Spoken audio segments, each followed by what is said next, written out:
Folks, we have likely been hearing for years how Texas and now Florida are crashing the housing market. I just want to give you the other side of the coin. I have just learned in the last 24 hours that apparently Seattle, aka King County, is now experiencing bidding wars. We talked to a top 1% agent there, and they gave us multiple examples of bidding wars going 10, 12, 15, 18, and yes, even 20% over list price to win. This is not something I bring you with all that excitement. I think a bidding war environment is frankly horrible. I think it is not healthy. I think this is a sign that in some markets, there are buyers with a lot of cash, probably tech-heavy markets. And there are also markets in Florida that are getting decimated by insurance and other things that are seeing price declines. I thought I would talk to Matt, the mortgage guy, who does cover 48 of the 50 states, and see what's going on with buyers. Is he seeing buyer demand pick up? Is he seeing people waive conditions? Are we still getting seller buy downs? Are sellers taking lower prices? So what does Matt, the mortgage guy, say? Buyers, sellers market, what's going on? Yeah, I love this conversation, Mike, because it's important for people to hear this, because you don't know what you don't know. As a consumer, you flip on the news and it's like real estate is,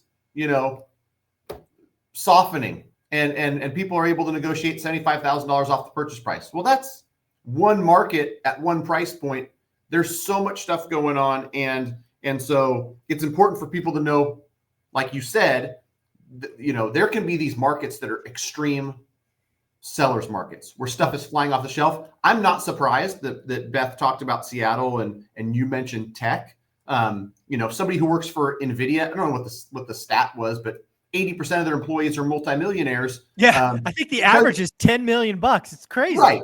And so if you work for a tech company and your restricted stock units that you get every year, are adding $1 million a year to your salary, whether you pay 1.6 or 1.8 in San Jose, you're like, whatever, I don't care. I'll pay 1.8. And so that's what's going on in those markets. I think it was a Zillow map where they had some blue dots and some red dots, and they had a scale: extreme buyers market, extreme sellers market, and the higher the number, I think it was a more extreme sellers market. San Jose was one of those markets. Yeah, no doubt. And it's tech 1,000% guarantee. It's because of people that are getting rich in tech and AI and some of these companies like NVIDIA.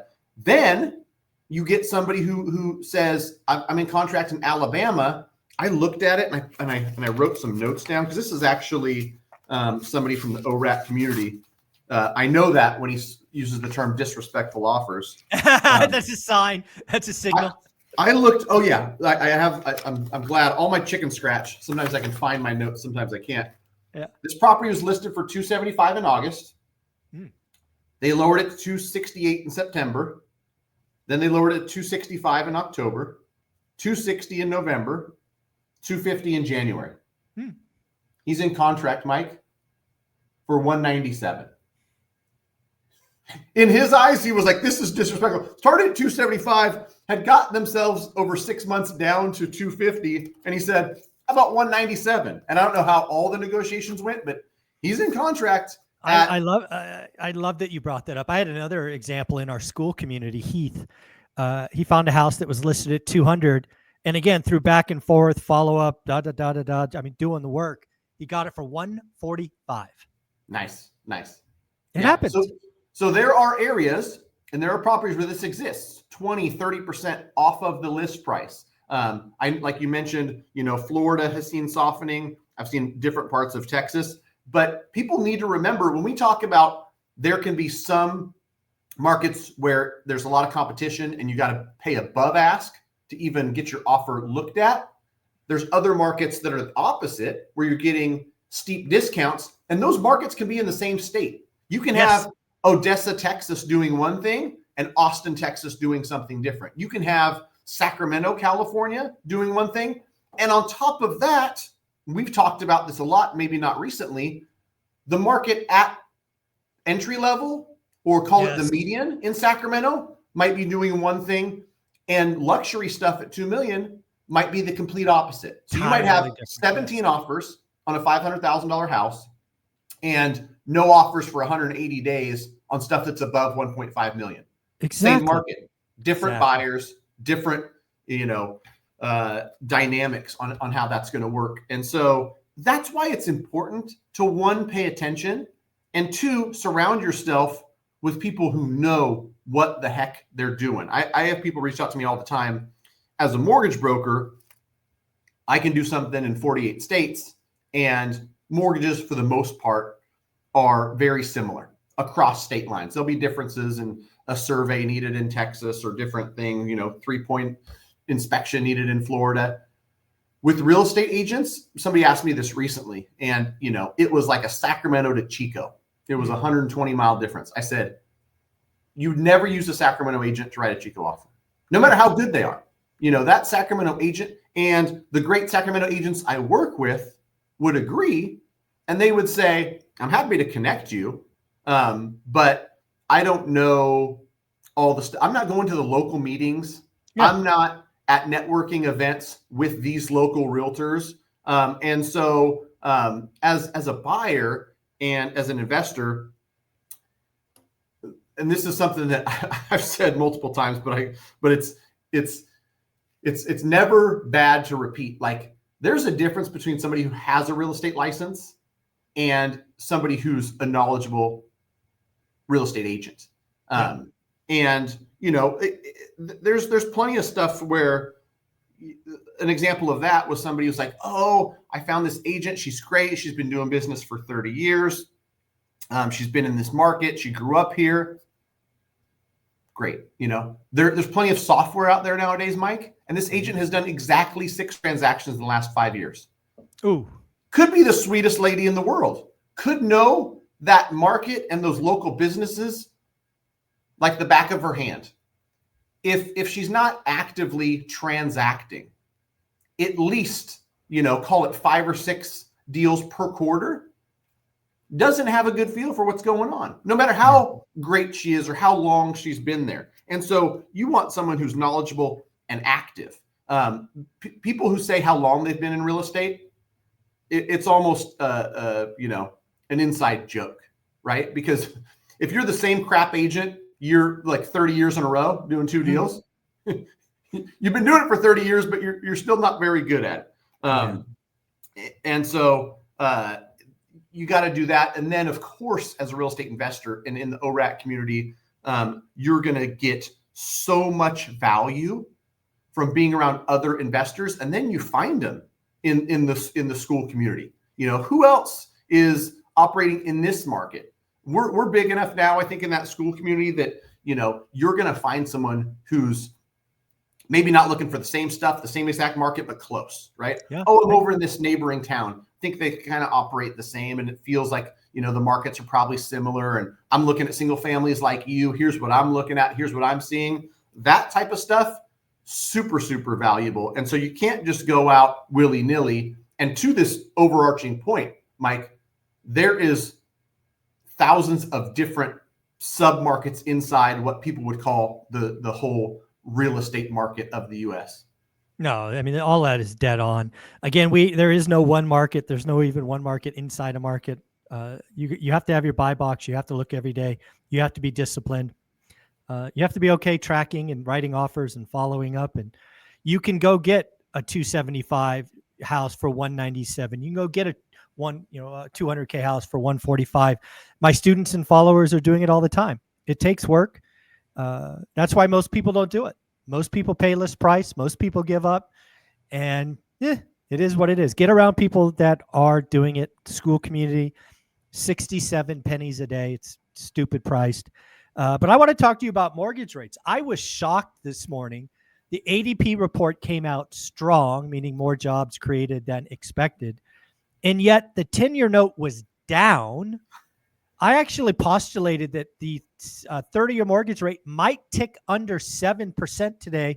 I don't know if you have an update in the last 3 or 4 hours. It may not have come in yet, but what's going on with rates? Right. Yeah. And, I got into the office. I started dealing with fires. And so, the only thing I've seen is the text site I get, the updates I get from Barry Habib and his team at MBS Highway, where, mortgage rates are 22 basis points Again, basis points in cost, not in rate. 22 basis points better, which might equate to a half of an eighth. So I think you're right. That 7.05 might come down to a 698, 699 as an average for the 30-year. And I haven't looked at any of those ADP reports or what could have caused it, but sometimes it's weird. There's just no rhyme or reason. Yeah, I haven't figured it out yet. I spent a little time digging around. Again, the trend that we've had for the last 6 months: strong jobs, higher rates because the Fed won't cut. Well, right. We just got strong jobs and rates went noticeably lower. Right. So right. I'm still scratching my head trying to figure it out. And the last thing we got today was Mortgage Business Daily or whatever it's called, MBA, said that purchase demand down, refi demand up. I'm just curious what you're seeing out there. Yeah, I heard a crazy stat about refinance making up 55% of originations over some time period. And, still baffles me.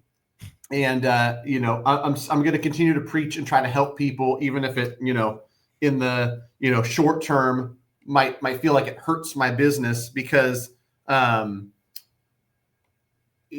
that's the whole point of my YouTube channel. So shout out. If you're not following Matt the Mortgage Guy on YouTube, go check it out. Let me know what you want to hear. I got comments today, Mike. I'm so glad I watched this video, whether it's pros and cons of a cash out refinance, whether it's, avoid like the plague some of these equity share programs that are out there.